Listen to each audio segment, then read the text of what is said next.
Good morning, everybody. Rob Holman here with Aaron Borg, Mike Carey behind the camera. We got Russ Elgin as a special guest. We're on Lake Stevens. Russ, you're gonna dial us in here, huh? I hope to do that. Get us into some fish. We got some special lures we're gonna try out. And what are we targeting today? Kokanee. So some kokanee on Lake Stevens, and what else? Yeah.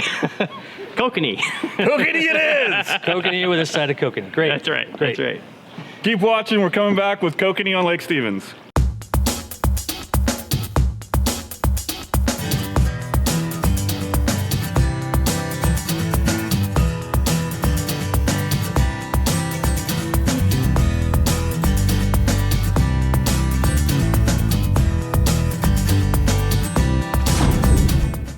Russ, every time I come out here and fish myself, I'm mediocre at best, so I need you to help me snap that mediocrity in this boat and get some fish in here. So this morning we're going to use some Gatsu spoons rigged up for kokanee, and the colors we're going to emphasize today is 50-50 gold, 50-50 blue, pink, possibly orange, possibly green and yellow top. All right, well that sounds good. Let's get in this boat and go. Let's go fishing. Sounds awesome. So Russ, where do you want to start us? We're going to be heading, Mike, to the northeast corner of the lake to start with. Northeast corner it is. Let's go. In time, not all lines. Yes. Do you put Good. The second half A piece of corn on this? Oh yeah. Bringing up a test instance of One on each hook. the database. And Up to that how one. fast do you want to be going? How fast are we going? One? Probably want to go any for, yeah, one's a good, probably 1 or 1.2, somewhere in there for now. So Stevens is a 2-rod lake. We could run 8 rods today if we wanted to. Yeah, you could. I've got 8 rods. I've got 2 pull endorsement. All right. Let's get 6 out and see how that goes first. Sure. Russ, what kind of corn you got going there?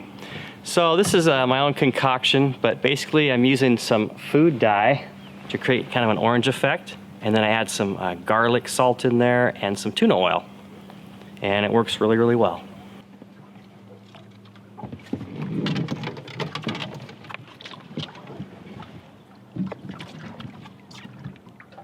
Got the there's net. the net on the side there. We got our all-star team back there. Russ Elgin and Mike Carey. Give us the play-by-play, Mike. That's a nice kokanee here. Surprisingly. So the proper technique is to grab the rod before the other anglers have a chance to get to it. And that's how you do it. Not bad. Nice bright fish. Yeah. Right in that, I would say about 11 inch maybe. Not bad. Pretty good guess. 11 inches on the, right on the 11 inches on the money. So Russ, we've got one of the God's Tooth on here. It looks like a gold and silver. Big old silver ball behind it. 8mm chrome bead. That's what I like to use. All right. Well, and then we got a nice little Dodger there, arrow flash, I believe. We're in business. This is the new Akuma Cold Water series that came out this year, and I've got a couple of these. This will be my first day trying them. Beautiful reels, and I'm excited to see how they work. I like the manual, mechanical line counter versus electronic. I just think less things can go wrong. Not gonna have a battery run out on you. How far back we going? Let's go 50 foot on the setback. 50 foot on the setback, and then we're gonna drop it on the downrigger down 20 feet. 20 feet down. So springtime on Lake Stevens, generally shallow water fishery, right? Correct. There you go.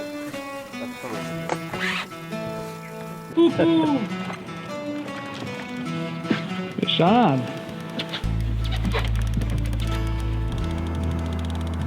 What do you got on there this time? Yeah, I'm not sure which one this one is. Oh, So another find nice out. fish though. There it is, double. Double. Oh yeah! They're feisty, look at them hop. All Oh, there's one right. Oh, that was you. bumped it. Okay, okay. There you go. That one's got some size to it there, Russ. Oh yeah. Oh, pink God's tooth. Kind of hard to get 8 rods out, isn't it? Yeah. You don't know which what's what. Yep. Another respectable kokanee. Russ, you're from around here. They plant this regularly then? Yes, I believe they had a recent plant probably 3 months ago, I believe, and definitely do a good job of stocking it. You get that fish in here.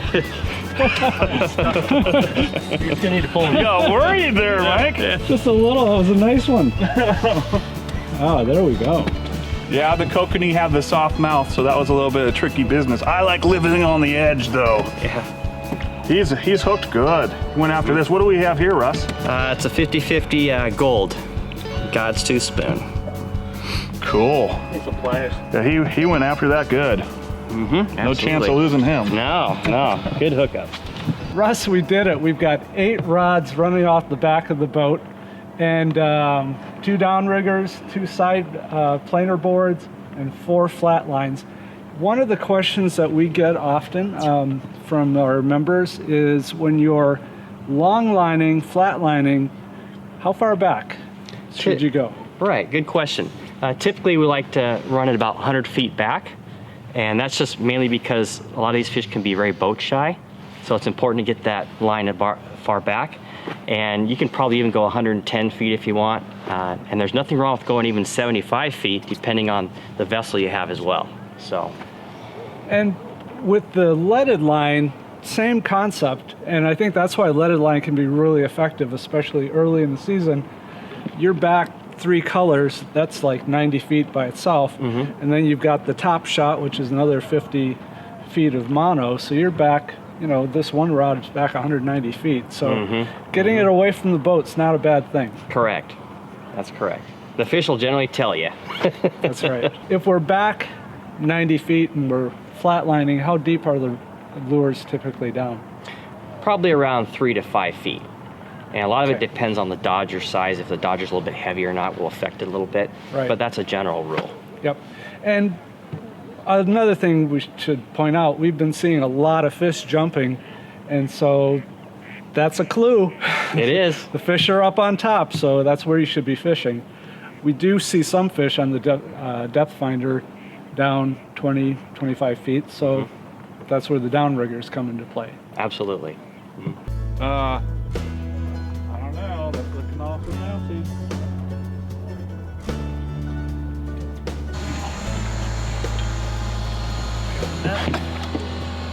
Oh, look, he's on. Woo! Yeah! Another skillfully landed fish. That's got a cool pattern on there. Yeah. It's a littler one, but we'll take them. Wow, that hit it right as it went down. I'll hold your fish, Rob. No, go ahead. Lake Stevens Kokanee. So Russ, the God's Tooth. It's a really good lure. It's a great design. How did you come up with something like that? At the time, one of the things, again, God placed on my heart was to come up with something unique, and that involved the idea of a reversible spoon. Okay. And that entails the design where you have a wider opening on one end and a smaller opening on the other, and it allows the hook to be placed on either end, and it will create 2 types of action, a faster or slower action. The other unique thing about it is it's a multi-species or multi-use lure. So today we're using it for kokanee. It's rigged for kokanee, but it can be also used for trout, for salmon, for steelhead. People have caught bass with it before. There are a number of uses for it, and it works very well ice fishing as well. Well, it works really good, and we're happy to put it to the test today. It's been doing really well today. That line did not wiggle at all. There it is. It's right there.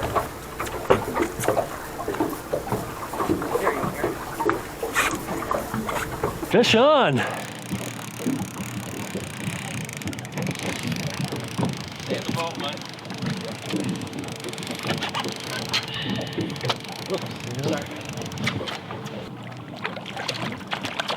And he's off. Oh, Fish off.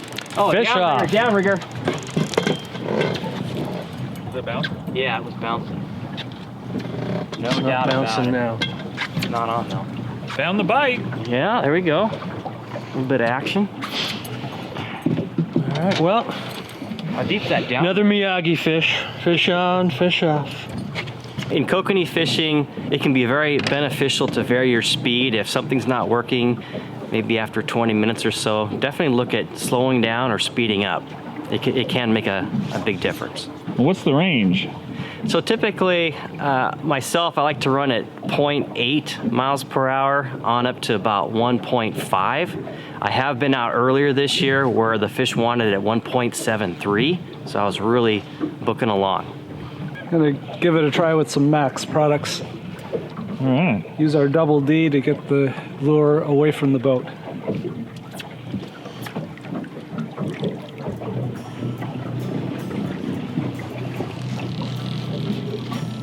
Another fish on. Another fish off. No way. Yeah, he's off.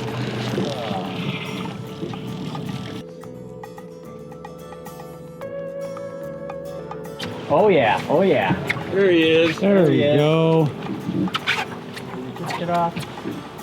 I think that last jump might have been it. He got off. I think on that last jump he did. Oh, Wow. I think it's 0 for 3. Me? Yeah, he got it. It's not him. Hey, look, I offered to give this up. And like, oh no, it's your turn still. we're determined to have you bring one to the boat. See, all the red paint that's normally on the hooks has come off of the hooks. And in the factory, they store the luck in the paint. And so I think it's just run out on this one. Run out. We might have to swap them out. That's another tips and trips with Aaron Borg. Look for the red paint.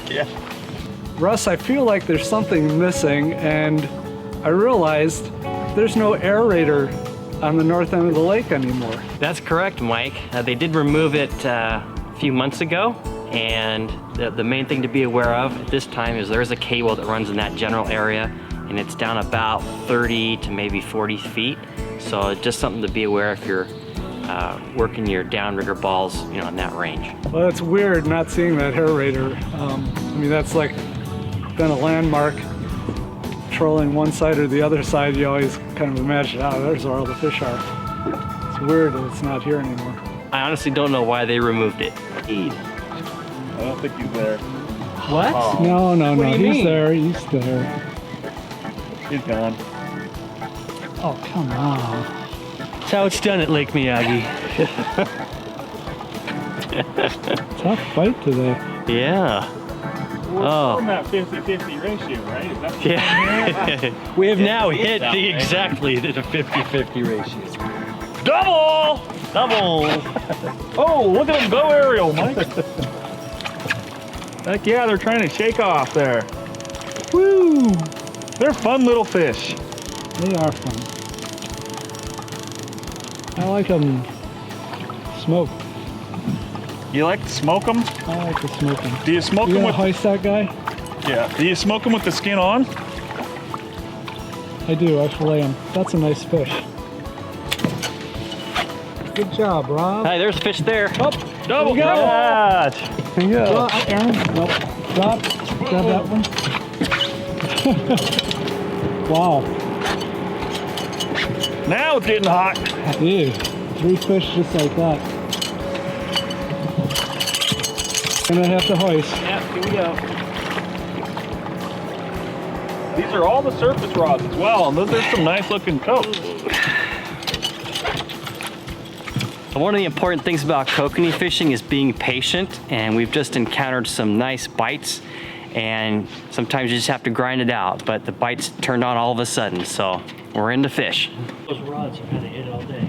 Maybe. Fish on!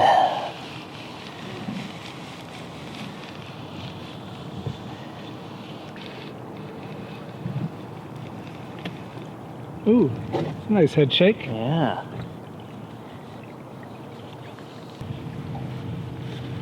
Well, Kokanee's about being patient. And had a nice hit, had him on for a bit, but lost her in the end. Typically, when kokanee fishing, it's normal to expect about a 50% success rate, fish to the box to fish lost. But if you can get better at that, that's great. Hey everyone, we've come to the end of our show, and Russ, I'd like to thank you for taking us out here on your home waters in Lake Stevens. If people want to learn more about your lures, do you have a website? I do, Mike. It's elginfishing.com, and on the website you'll find a description of our products, where to buy, and how to use them. All right, well thanks again, and we'll see you guys on the water and online. Take care.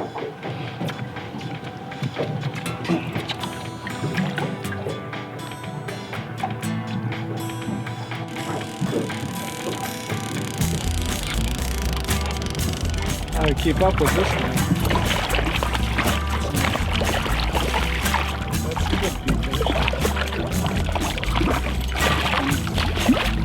I really should place that one because that's the fish. Oh, that's of the a day. nice one. Look at that. Nice play. How do you bonk those again? That's how you do it on Lake Stevens. Nice catch. Yeah. Gave me a kiss.